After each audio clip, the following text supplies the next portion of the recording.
বন্ধুরা, Radhe Govinda, welcome to my channel. আমরা যাচ্ছি বাজার। একটা কাজ আছে, কাজ বলতে কি অনেক কিছু আছে। শিকারির আছে, আমার আছে, তবে শিকারির বান্ধবীও যাচ্ছে।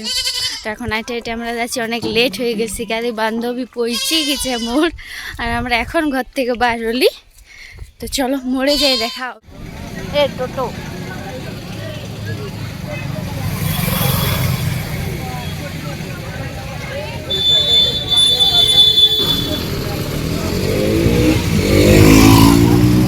আমাদের জেলাতে অনেক ঠাকুর, মানে কিছুক্ষণ দূরে দূরে ঠাকুর দেখতে পাবে। তো বাজারে একদম প্যান্ডেল হতেই এলো, মানে দিয়েও দিয়েছে মেন রোডে একদম সেই গেটের মতন।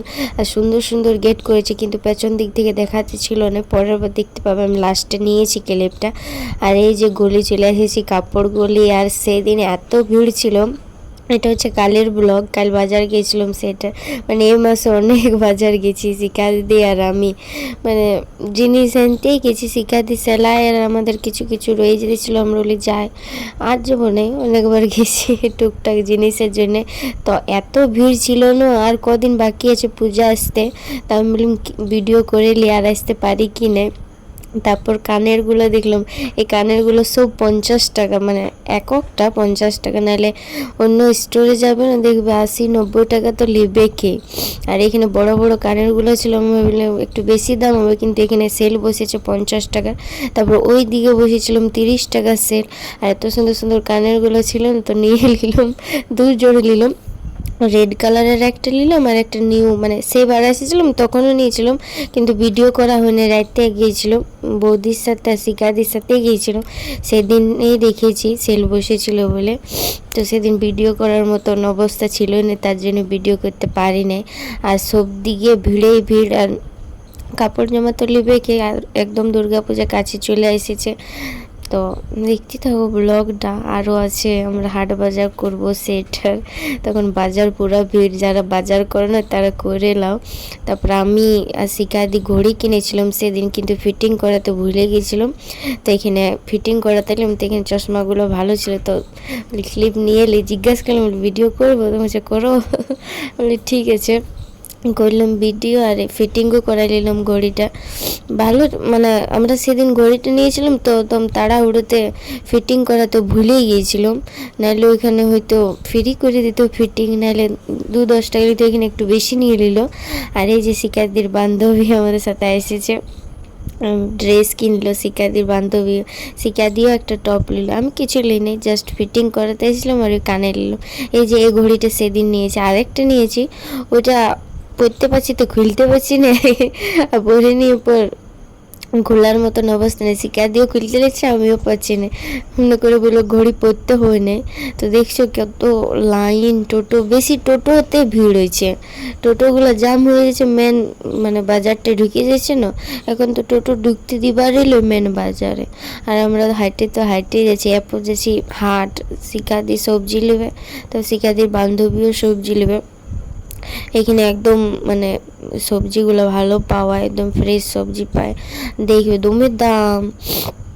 আমি নিজের হিসেবে ভিডিও করে করে এসেছি, ইয়ারাও বিরক্ত হয়ে যায়। মানে আমি একটু লাস্ট দিকে চলি না, ভিডিও করে করে যাই, পেছাই যাই। আর এই যে এই দিকের মলটা একটু নতুন খুলেছে, সে একবার আমি এসেছিলাম, মানে ঢুকিনি মলটার ভিতরে, আমার বান্ধবীর সাথে এসেছিলো। এদিকে এসে না তো বুঝতে পারিনি। আর এই যে হাট ঢুকিয়ে গেলাম, এতে কুলা, খাঁচি, ঝাড়ু সব বানিয়েছে বাঁশের।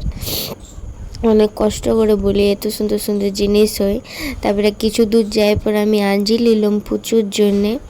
আমাকে রোহিত ফোন করেছিল যে পুচুর জন্য আঞ্জির এনে দিবি। পুচু দমেছে, চায় না আঞ্জির খাইতে পারলি। তো এদিকে পার হলাম, তখন এখানে আঞ্জির নিয়ে নিলাম। তারপরে বড় হাট ঢুকলাম। তো বড় হাট ঢুকতে ঢুকতে একদম একদম সবুজে সবুজ সবজি দেখতে পাচ্ছি চারিদিকে। কিন্তু সেদিন জল পড়ছে না, একটু কিচকিচা, দেখবে আর একটু পরে আরও জল স্টার্ট হয়ে যাবে লাস্টের বাজারে। তো দেখতে তোকে শিকারির সাথে কেমন বাজার করছে। আমি তো বাজার করতে পারিনি, সে তনুর সাথে একবার এসেছিলাম হাট বাজার করতে, মানে সরস্বতী পূজার সময়। তো সেই আর এতদিন পর আরও আসছি দুর্গা পূজার কাছাকাছি, মানে এসে গেল তখন। তো দেখতে থাকো কি বলি আর, বলার মতন কিছু নেই, দাম দর কিছু করতে পারিনি। এই শিকাদির বান্ধবীটা ভালো দাম দর করতে পারে, শিকাদিও নয় সেরকম, আমি তো তারলে আমি আঞ্জির কিনতে যে হব হয়ে গেছি, বলি কত কিলো দিচ্ছে, আমি কত নিব, তবে যে আমার মাথায় ঢুকে নেই কিছু এইসব। তো এইখানে জিজ্ঞাসা করছিল বেগুন কি কত, তখন এইখানে মনে লাগলো না, তখন আগের দিকে বলি আগে পুরো বাজারটা ঘুরিলে তারপরে যেখানে যে দামটা মনে হবে খাও এখানে কম তাহলে লেগেছে। কিন্তু সবাই একই রেটের বিকছে, বিলাতি 30 টাকা না 40 টাকা কিলো, তো সবাই এটাই মানে কেউ কম নেয়। হ্যাঁ কারো কাছে কম আছে, কিন্তু সেখানে বিলাতিগুলো একটু অন্যরকম দেখাতে ছিল। তো অমনি করে আমি নিয়েছি প্রচুর জন্য আঞ্জির, আর আমি নিজের জন্য ক্ষীরা মানে শসা। আর এখানে দেখো একদম মানে কি করে করে সাজায় রেখেছে, মানে এইগুলো আদা লঙ্কা সেই হিসেবে। ওইখানে শিকার দিল বিলাতি এই লোকটার কাছে, ভালো মানে দিতেছিল সাইডে। চারিদিকে ভালছি না, এত সুন্দর লাগছে না দেখতে, মানে সবুজ লাল বলো, তারপরে আরও বেগুনগুলো ভালো ছিল। আর জানো ভালো সবজিগুলো প্যাকিং করে রাখছে, আর মানে খারাপ বলতে নাই, মানে মিডিয়াম। যেমন আমি পটলটা দেখলাম পাকা পাকা পটলগুলো বিক্রি করছে, আর কচিগুলো প্যাকিং করে রেখেছে, হয়তো বিকালবেলা বিক্রি করবে। আর আমরা এই হাটটা মানে 2বার ঘুরলাম, এক পাক ঘুরলাম তো শিকাদি সবজি মানে হাট বাজার করলো, তারপরে আরেক পাক ঘুরতে হলো, তখন বলছে চ আমিও করি, শিকাদির বান্ধবী বলছে।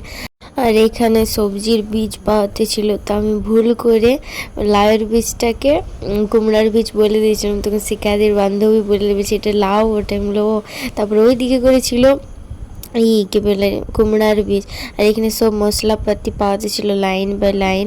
আর এখানে শিকাদি কমলি শাক নিল, ইয়ার ভাল লাগে কমলি শাক, ঠিক আছে নিয়ে এলে। এটা খাওয়াও ভালো বটে, শাক শরীরের পক্ষে শাক সবজি খাওয়া ভালো বটে মাছ মাংস থেকেও, কিন্তু ওই যে লালচি মনের লালচি মুখের স্বাদের জন্যে মাছ মাংস খাওয়া। আমি যদি প্রথম থেকে না খেতাম না তাহলে ভালো হতো, এখন মানে ছাড়তে পারিনি সত্যি কথা বলতে। আর শাক সবজি আমি কমেই খাই মাছ মাংসর থেকে, মানে এখন আমার এটা চাহিদা উঠেই গেছে শাক সবজির উপর থেকে, কিন্তু শাক সবজি খাওয়া ভালো ওঠে। আর এই যে দেখছো একটু পরে জল স্টার্ট হয়ে গেছে, তাও আমরা মানে ভিজি নেই, তিরপাল আর ছিল তো এমনি অবস্থায় এক পাক মারি দিল। তারপরে যখন জলটা বাড়িয়ে গেলো তখন আমরা এক জায়গায় দাঁড়াইছিলাম, আর এইখানে রে মেয়া লোকটা বলছে লাও কম দামে নিয়ে লাও, তখন শিকাদি এখানে নিয়ে নিল সবজি মানে বেগুন। তারপর ওই দিক থেকে আসে পর আমরা খাবার খাইয়ে নিলাম, ফুচকা খাওয়া ছিল, তো বলছি আমি পারবো না ফুচকা দিতে, অনেক ভিড় ছিল, তখন আমরা পাপড়ি চাট নিলাম আমি আর শিকাদি। অনেক আশায় ছিলাম বলে আজ ফুচকা খাবো মানে খাবো। তারপরে আইব্রু সেভ করলাম, তারপরে শিকাদিও করলো, আর শিকাদির বান্ধবী করলো চুল কাটলো, হেয়ার কাটিং। আর এই যে কতদিন পর জঙ্গলটাকে সাফ করলাম, অনেক দিন পর আমি আইব্রো সেভ করলাম, তো একটু অন্যরকম দেখতে লাগছিল। আর এই তো হাঁটে হাঁটে যাচ্ছে এখন বাস ধরতে। আর সেই দিন অনেক ভিড় ছিল জানো, কিসের জন্য পুলিশ গাড়ি অনেক আসছিল। আর এই যে গেট স্টার্ট হয়ে গেল, প্রথম টোটোটা দিয়ে আসবার সময় প্রথমে এটা হয়ে এলো, তখন পেছন দিক থেকে দেখা দিচ্ছিল। আর এই যে আগে দিকে কি সুন্দর সুন্দর মানে কি বলে এগুলোকে আমি জানা নেই, এগুলা গেটের এগুলাকে কি বলে মানে মনে আসছে না আমার, যাই বলো কিন্তু ভালো করেছে। তারপরে একটা টেম্পু পাইলাম, আর গাড়ি পাওয়া ছিল না জানো, কত কষ্ট এলাম অত স্পিডে চাপতে এলো না এখানে, আর এখানে ট্রাফিক আছে, তখন জলদি জলদি চাপে নিলাম। আর আমরা চলে এলাম, টোটো বলছিলাম বলি টোটোই যাবো আরামসে হাওয়া খাই, বলি টোটোর রাস্তায় থাকি না একদম বিকাল মানে রাত হয়ে যাবে। টেম্পু থেকে নেমে পর বকর বকর করে ঘর যাচ্ছি, শিখাতে বলছে মাঠটার দিকে দেখাই দে, মাঠটিকে দেখো পুরো ফাঁকা ফাঁকা দেখাচ্ছে, আসল ব্যাপার কুয়াশা করেছেন তো ভালো দেখাতে ছিল। তাহলে ঠিক আছে আজকের ব্লগটা এত দূর অবধি, অন্য ব্লগ দেখা যাচ্ছে। সবাই ভালো থাকো সুস্থ থাকো, ওকে টাটা, আর মা বাবাকে ভালো রাখবে।